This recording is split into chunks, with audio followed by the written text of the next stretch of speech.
Canadian Light Source in Saskatoon, Saskatchewan is located on Treaty 6 land in the traditional territories of the Nehiyawak, Cree, Anishinaabe, Lakota, Dakota, and Nakota nations, and the homeland of the Métis. As educators, we respect Indigenous ways of knowing and oral traditions. We dedicate ourselves to moving forward in the spirit of partnership, reconciliation, and collaboration.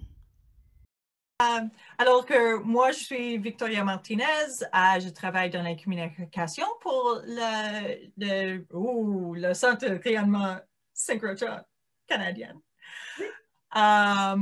Et avec moi, je suis Frédéric Lepimpec, je suis un nouveau venu au Canada qui travaille aussi pour le Centre de rayonnement canadien qui est localisé non pas là, mais à Saskatoon, dans le Saskatchewan. Alors, c'est où qu'on voit là? Alors, c'est parce que là, j'ai quitté mon travail fin décembre 2020 pour venir à Saskatoon. Et ce qu'on voit derrière, c'est Hambourg.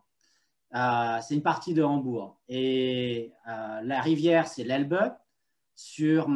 Donc sur ce côté-là, voilà, c'est de ce côté, on voit, c'est la ville de Hambourg. Et quand on va par là, on va vers la mer du Nord. Et parce que c'est là où l'Elbe débouche. Alors que Hambourg est plus proche de la Baltique, juste à côté, qui est au nord, qui est à moins de 100 km. Et la petite chose qui est juste là, maintenant, qui était cachée, ça, c'est un tunnel qui fait 3,4 km de long. Et là, on voit les quelques tunnels d'accès verticaux pour accéder à l'accélérateur qui est souterrain. Et le gros bâtiment là, je me pousse, le gros bâtiment qui est là, en fait, c'est la zone d'expérience. Donc, il y a les bureaux au-dessus et sous le sol, c'est la zone d'expérience. C'est à peu près la dimension d'un football, d'un champ de football. Okay. Le vrai football, hein, pas l'American One. Le vrai. Le vrai football. Voilà. Donc, c'est à peu près la dimension. Et là, il y a 6 expériences avec des rayonnements très, très intenses. Un peu ce qu'on fait à Saskatoon, mais Saskatoon, c'est un accélérateur circulaire, alors qu'en Hambourg, c'est un accélérateur linéaire qui distribue les photons à 6 expériences qui sont placées en ligne. Alors qu'à Saskatoon, l'accélérateur circulaire, les beamlines, les lignes de lumière, sont placées tangentiellement, on va dire, au cercle dans lequel tournent les électrons qui produisent la lumière en passant dans des ondulateurs. Donc, voilà. En gros, ça dit un peu d'où je viens et pourquoi je suis à Saskatoon. Je ne suis pas à Saskatoon juste pour Saskatoon, mais parce qu'il y a CLS2. Voilà. Et c'est pour ça que je suis venu. Pour CLS2. Pour CLS2. Parce que CLS2, ça sera plus gros et encore mieux que CLS1. Et on aura peut-être un mix entre un accélérateur linéaire qui donnera les électrons à CLS2 qui sera aussi un anneau, mais qui pourra, parce qu'on aura assez d'énergie, créer un free electron laser, un laser à rayonnement libre, d'électrons libres. Et c'est ce qui est en fait, c'est ce qui est à Hambourg, c'est ce qui est là, c'est ce qu'on voit derrière. Ouais. Et donc c'est pour ça que je suis venu, parce que c'est plusieurs sources dans un même endroit, et ça devrait être fait à Saskatoon. J'espère bien. C'est là qu'on a les connaissances, donc c'est là que ça doit être fait. Pourquoi est-ce que ça t'excite tellement? Parce que, en fait, moi, je suis venu, j'ai jamais fait l'opération d'une seule machine. Donc, j'ai travaillé pour le LHC et je suis parti avant qu'il soit mis en route. Mais c'est pas grave. Après, quand j'ai été à SLAC en Californie, on a travaillé pour le NLC qui a été après le Next Linear Collider qui n'a jamais été fait. Mais c'était les précurseurs. Il y avait les Allemands qui étaient à Hambourg, qui avaient un système qui s'appelait Tesla. Et nous, on avait, aux États-Unis, on avait le NLC, le Next Linear Collider. Donc, c'était une compétition. On a tous les deux perdu et ils ont fait le International Linear Collider. Et je suis parti et rien n'a été fait. Donc, tu vois, c'est encore une machine pour laquelle je suis parti. Elle n'a pas été mise en opération. Et quand je suis venu à Hambourg, je suis venu pour ce qu'on appelle le European X-FEL. C'est à la fois le nom de la compagnie et l'accélérateur. Et là, donc je suis venu j'ai commencé en 2012, la compagnie avait été créée en 2010, donc ils avaient percé finalement le tunnel et commencé les fondations de la zone d'expérience. Donc en fait, j'ai assisté à toute la construction. Et en 2017, on a pressé le bouton, il y a eu les photons et on a commencé les expériences en septembre, à partir de septembre 2017. Donc là, mais je n'étais plus un scientifique, j'étais dans l'administration. Je travaillais pour les 5 directeurs de XFEL. Et mon rôle était de faire le lien, de faire scientific diplomacy, la diplomatie de la science ou la science pour la diplomatie, l'un ou l'autre, je ne sais pas trop. C'est très diffus comme notion. Et j'ai travaillé pour l'administration avec l'interaction avec les ministères, interaction avec les communautés de photons. Donc, ce n'est pas juste les synchrotrons, c'est aussi les FIL, c'est aussi les lasers. Donc, les gens qui seront intéressés à utiliser des photons X-ray qui viennent de cette machine.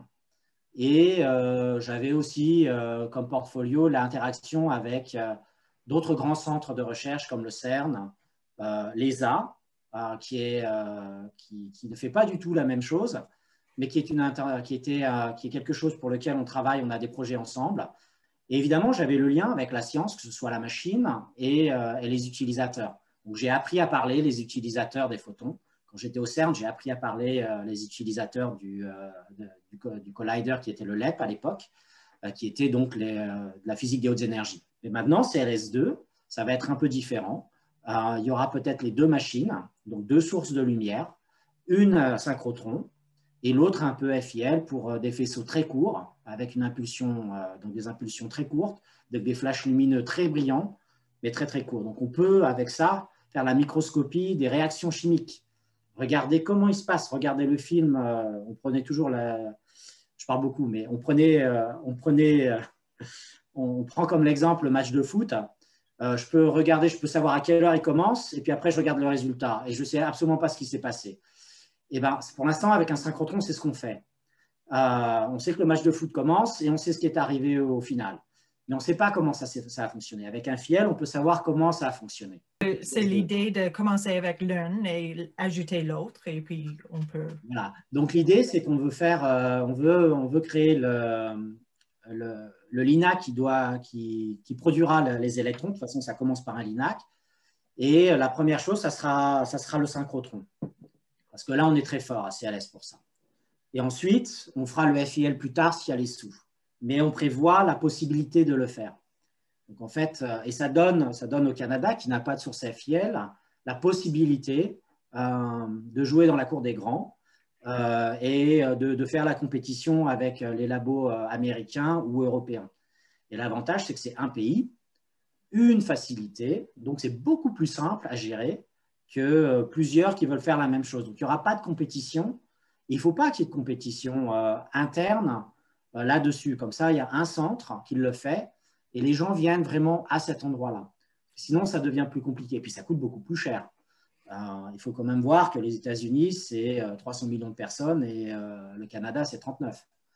Ils ont peut-être la même taille, mais ils n'ont pas le même nombre de population. Donc, il faut aussi jouer sur l'économie et savoir placer son argent proprement. Et c'est ce qu'a fait l'Europe derrière en construisant cette chose-là. Ils se sont mis ensemble parce que ça a coûté 1,5 milliard. Mais un pays peut le faire. Hein. Oui. Mais ça peut, il faut bien voir que c'est un choix stratégique et politique quand on joue avec ce genre d'instrument, parce que ça veut dire que la science d'autres devra peut-être attendre. Il y a d'autres projets. Les scientifiques, j'ai toujours considéré la science comme un trou noir pour les budgets. Parce que les scientifiques ont toujours plein d'idées, donc on pourrait construire des tas de choses et il n'y aurait jamais assez d'argent. Donc c'est clair qu'il faut qu'on fasse attention et qu'il y a une certaine somme d'argent et il faut que les stratégies soient au niveau politique bien choisies et que nous, les scientifiques, on puisse montrer que l'importance de la recherche que l'on fait, ce n'est pas que les autres sont moins importantes, mais ça donne quelque chose en plus. Alors, CLS2, c'est comme CLS, c'est ce qu'on appelle un user facility, c'est pour les utilisateurs. Donc, on donne aux utilisateurs, on leur permet de faire la science dont ils ont besoin. On est une recherche, on est un gros microscope pour eux. Donc, ils viennent utiliser l'instrument pour leur recherche. En fait, c'est à ça que sert vraiment CLS. Il ne fait pas la science pour lui-même, il la fait pour les autres. On prévoit, on construit quelque chose pour que d'autres puissent faire leur science. Oui. Alors, évidemment, on l'a fait aussi, parce que si on n'est pas à la pointe, on ne pourra pas aider les utilisateurs avec leurs problèmes. Ils ont un problème scientifique, si on ne le comprend pas, on ne peut pas créer, modifier la beamline, donner un faisceau spécifique pour leur expérience. Donc, il faut qu'on comprenne. Donc, il faut aussi qu'on soit dans le jeu. Donc, on fait aussi notre propre science. Alors, ça nous prend un peu à l'idée d'aujourd'hui. Qu'est-ce que tu fais maintenant de jour à jour pour réaliser cette idée, le CLS2? Ok.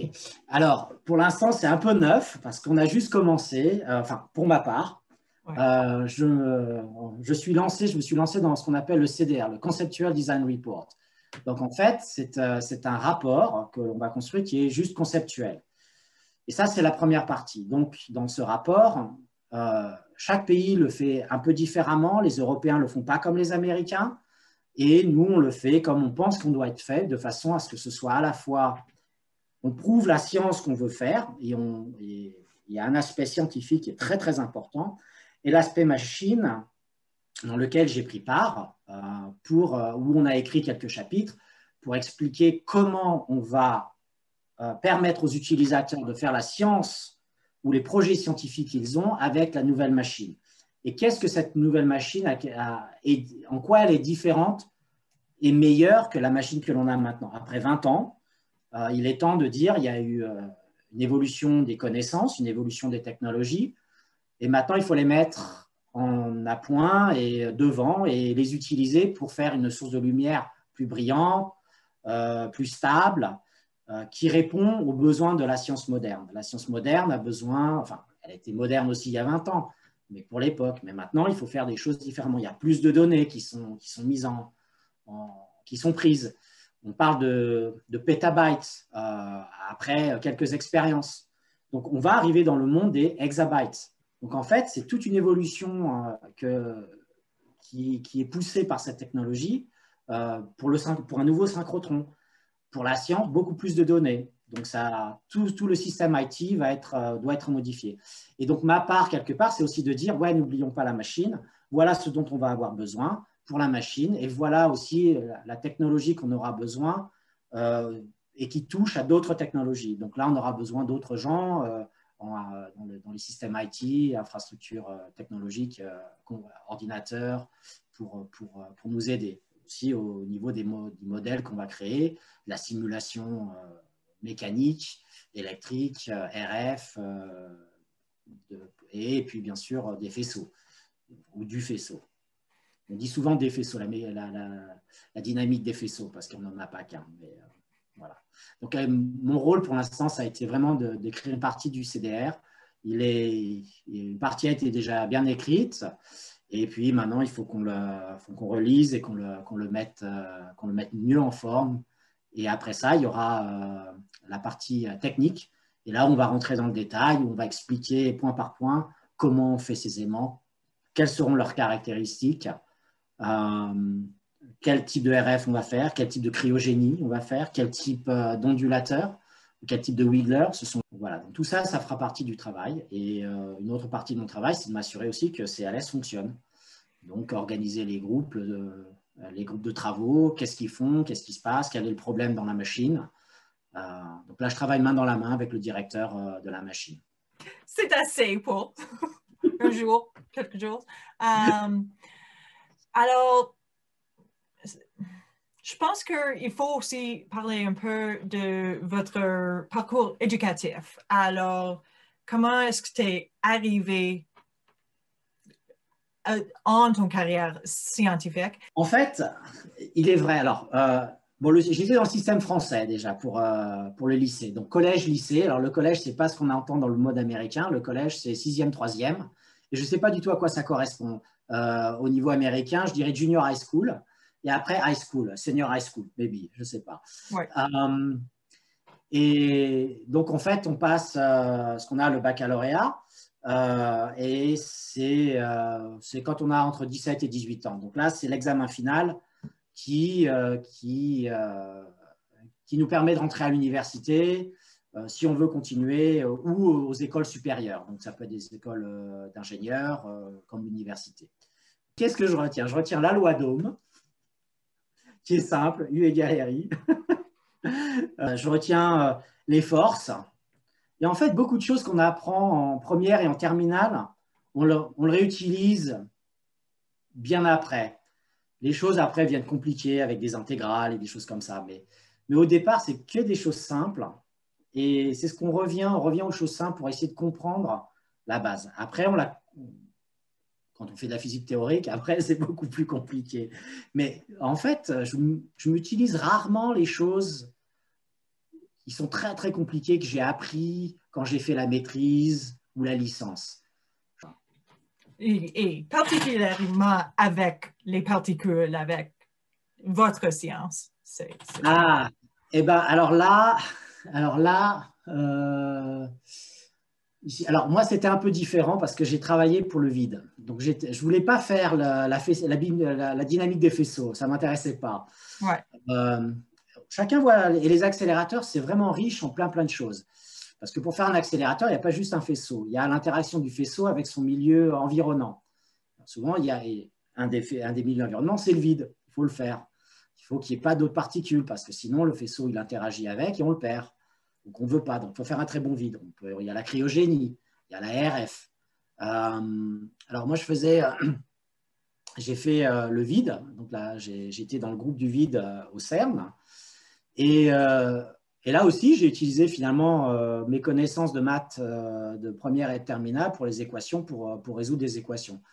Des choses vraiment simples. On apprend aussi, je crois, en terminale, on apprend la radioactivité et le déclin des sources radioactives avec la demi-vie, etc. Et en fait, on utilise le même type d'équation pour la perte des faisceaux qui est exponentielle en collision. Ou alors, ou des modèles simples, on peut dire un modèle linéaire, un modèle exponentiel pour dire comment le nombre de particules interagit, par exemple, du vide. Donc, les molécules qui sont dans le vide viennent se coller sur une paroi. Et après, on a appris les forces de Van der Waals, et ça, c'est les 2 premières années d'université.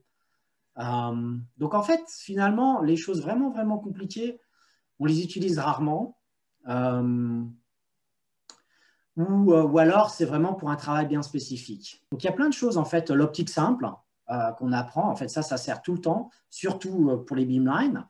Quand ils font de l'optique qui ne soit pas au niveau des rayons X, qu'on apprend en première et deuxième année d'université, en fait, ça sert. On fait l'optique avec la focale, l'imagerie, les télescopes, les monochromateurs qu'on peut avoir, avec lesquels on peut avoir joué quand on est en terminale dans les travaux pratiques. Peut-être qu'aujourd'hui aussi, il y a des lasers où on fait de l'interférométrie, des choses comme ça au lycée. Je pense que maintenant, ça doit se faire. Les lasers ne coûtent plus rien. Donc, on pourrait avoir quelques lasers. Ils apprennent à faire l'interférence, etc. Et donc, ça sert. Ça sert vraiment, vraiment même... ces phénomènes-là de base servent aujourd'hui pour calculer à la femtoseconde si on est proche ou pas, quoi. Et on fait tous des systèmes différentiels parce qu'on n'a pas de système qui soit assez rapide pour mesurer quelque chose qui se passe en femtoseconde. Alors, on regarde des figures d'interférence et elles changent. Et suivant de la façon dont elles changent, on peut dire ça, c'est lié à une interaction de type en femtoseconde, picoseconde ou des choses comme ça. Donc, en fait, comprendre la diffraction, comprendre l'interférence, ça te sert tout le temps. Et ça vient vraiment du lycée, quoi. C'est parfait. C'est vraiment un bon avis qu'on peut apprendre ce qu'il faut et c'est simple. C'est un avis que moi, j'aurais dû entendre quand j'étais jeune et puis peut-être que je serais encore une scientifique, mais... Non, mais c'est pas ce qu'on nous dit. En fait, c'est compliqué. Il y a des choses qu'on comprend après. On comprend pour l'examen, ou on comprend rien pour l'examen, mais on est capable de le faire parce que on le fait, c'est plus machinal qu'intellectuel. Et après, en fait, quand on y pense, On ne sait peut-être plus faire les équations proprement, mais en fait, on a compris le phénomène. Et en fait, c'est ce que j'ai compris il n'y a pas si longtemps. J'essaye d'enseigner parce que maintenant, en fait, je comprends ce que je raconte. Avant, ce n'était pas le cas. Mais maintenant, oui. Parce que, en fait, le temps peut passer, je comprends en fait, finalement ce que j'ai appris au lycée beaucoup mieux que ce que je n'avais compris. Il y a des choses que j'ai bien compris à l'époque. Ouais. Mais en fait, il faut laisser le temps. Et 2 ans après la fin du lycée, dire « Ah, mais maintenant, je vois à quoi ça sert. » Mais un physicien doit relier les maths à la réalité. Un statisticien va dire la même chose. En biologie, on fait beaucoup de statistiques. Donc, la dernière année où on apprend les statistiques, les probabilités, ça, c'est super important, en fait, en biologie. Il y a des tas de modèles. Et donc, les biologistes sont, par exemple, beaucoup plus avancés en statistiques que les physiciens. Une chose qu'on ne sait pas. Parlez un peu de le stress, de votre travail, comment ça t'affecte ou ce qui est stressant. Déjà, c'est le nouvel environnement. Alors déjà, c'est chouette parce qu'il fait très beau. Donc ça, c'est positif. Ouais. .ca, c'est pas California, je dis tous ans California, mais en fait, c'est Canada. Mais en fait, il fait très beau ici et j'apprécie beaucoup. Donc là, Sauf qu'en février, là. Non, mais il fait froid, mais c'est pas grave. Mais il fait beau. Il y a le soleil tous les jours. À Hambourg, il y a le soleil tous les jours, mais ça peut être que 10 secondes. C'est pas le cas ici. Le soleil, c'est pendant des heures et j'apprécie beaucoup. Donc ça, déjà, ça aide à pas être stressé pour moi. Pour moi, c'est très important, le soleil. Mais mis à part ça, au travail, bon, déjà, c'est neuf. Il y a toute une culture à apprendre. Et pas juste parce que je suis au Canada, mais c'est la culture de l'entreprise. Comment les choses étaient faites? Quel est le passé? CLS, ça fait plus de 20 ans.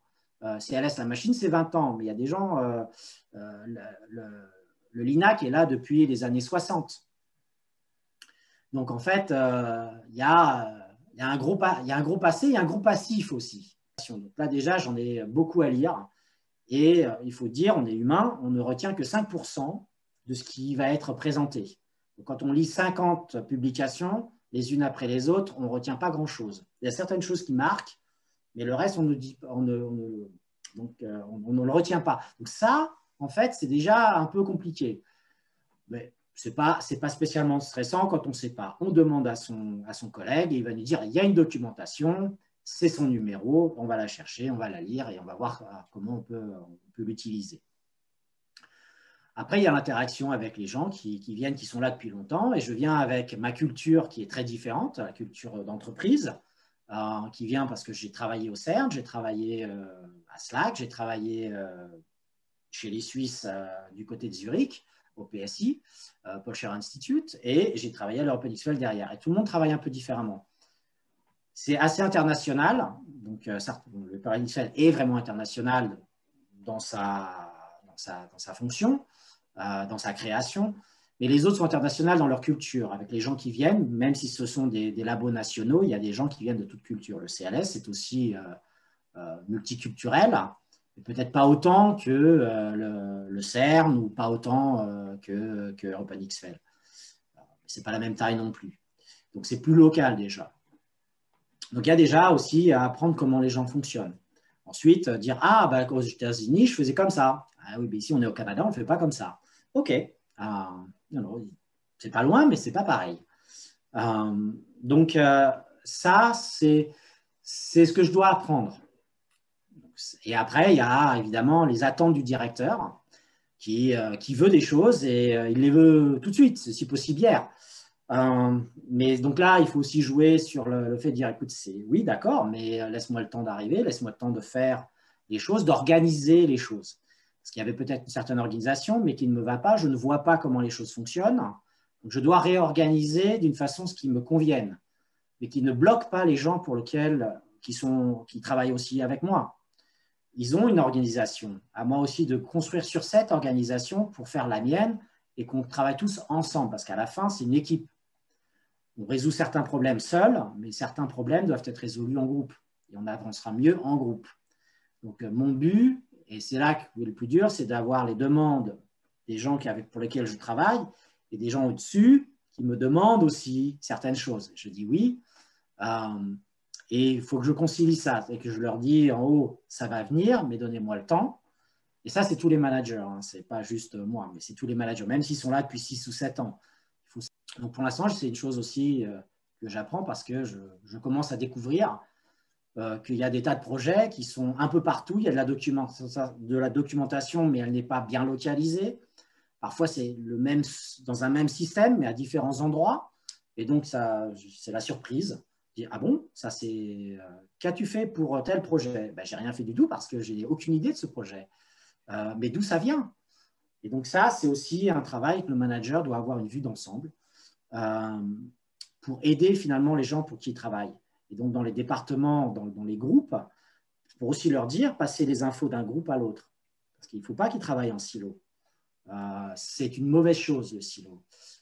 Voilà, donc c'est ça qui est un peu stressant, mais c'est ça qui fait le job, qui le fait de façon… qui est sympa, c'est amusant. Venir au travail, il faut que ce soit amusant. Certains vous diront, on n'est pas là pour s'amuser, on est là pour travailler. Et bien, je dis qu'il a tort. On est là pour s'amuser.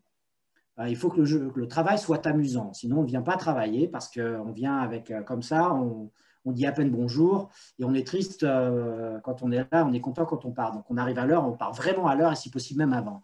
Parce qu'on ne veut pas être là. Et ce n'est pas le but. On veut être là. Il faut vouloir être là. Et donc, c'est aussi mon rôle d'être sûr que les gens avec qui je travaille soient contents d'être là. Voilà. Alors maintenant, il faut se dire aussi, les heures, dans mon contrat, c'est marqué 37h30. Bon, 37h30, c'est pour 5 jours. En 3 jours et demi, c'est fini. J'ai déjà fait les 37h30. Parce que, quelque part, il y a l'utilisation, il y a le faire fonctionner la machine. Et de l'autre, il ne faut jamais oublier qu'on est quand même des scientifiques et qu'il nous faut quand même un peu de temps pour faire notre propre science, nos propres projets. Alors, ce n'est pas Google qui le dit. Hein. Google n'a fait que reprendre ces 20% de dire qu'il avait donné 20% à ses employés de temps pour faire leurs propres projets, présenter des projets à leurs équipes. Et ça, c'est important. Ce n'est pas eux qui l'ont inventé, ça existe depuis longtemps, ça a toujours été une constante. Donner aux gens qui travaillent, quelle que soit l'entreprise, 20% de leur temps pour leur propre projet. Alors, c'est vraiment pour l'entreprise, mais ça peut être pour moi et pour mes groupes. C'est un nouveau système de commande, de nouvelles caméras qui veulent développer pour que ce soit plus rapide, pour voir certaines choses qu'on ne pouvait pas voir avant. Des choses qui seront bénéficiaires pour le CLS et plus tard, peut-être pour d'autres, parce qu'on peut créer un standard. Peut-être qu'aussi, en disant on veut se lancer dans ce projet-là, personne n'a jamais fait ça, nous on veut le faire parce qu'on pense que c'est le futur. Alors on va programmer ça, etc. Et si on réussit, d'autres laboratoires dans le monde diront tiens, ils ont fait un bon projet, maintenant on va le prendre. Et c'est pas, ils ne vont pas nous pomper ça, je dirais presque, c'est presque gratuit pour eux parce qu'on fait tous de la science et on échange. Je comprends bien que la technologie ait changé, mais en fait, ils bénéficient d'une chose, on a créé un standard qui est pour tout le monde. Et ça, c'est une chose importante aussi pour nous, pour montrer que CLS peut aussi faire des choses que le reste du monde veut. On n'est pas, parce que maintenant on est un peu essoufflé, on a 20 ans, pour une facilité c'est vieux, et il faut qu'on se mette maintenant dans les nouveaux standards et qu'on crée nos propres standards si ça n'existe pas. Donc on prenne le meilleur de ce qui existe pour pouvoir l'adapter. Et en fait, le CLS2, c'est exactement ça. Il y a des choses qui ont déjà existé, mais il y a très peu de machines qui auront fait le concept, qui ont prévu ce concept d'avoir ce FIL et ce synchrotron à côté. Il y a très, très peu. Et nous, on veut garder ça parce que c'est, je pense, un avantage dont d'autres utilisateurs de par le monde voudront utiliser. Parce que derrière, il y a des ramifications. Un utilisateur fait une proposition scientifique et puis il se dit je fais d'abord le test dans le synchrotron et il voit quelque chose et il dit maintenant que j'ai vu ce que la théorie a prévu et je vois qu'il y a bien quelque chose, mais je ne peux pas le détailler, je peux aller au FIL et le voir. Par exemple. J'ai digressé un peu sur la question. Non, mais c'est tout lié à l'idée, la grande idée, et, voilà. Et on le voit, alors que c'est ça l'important. Assez ? Ok. Bon, j'espère que ça va, et j'espère que ce sera utile pour les étudiants canadiens, qu'ils soient à l'école ou juste au début de l'université. Et ça leur donnera intérêt d'aller voir ce que c'est qu'un centre de recherche qui est différent d'une université. On ne fait pas tout à fait la même chose. On fait aussi de la recherche, mais pas de la même façon.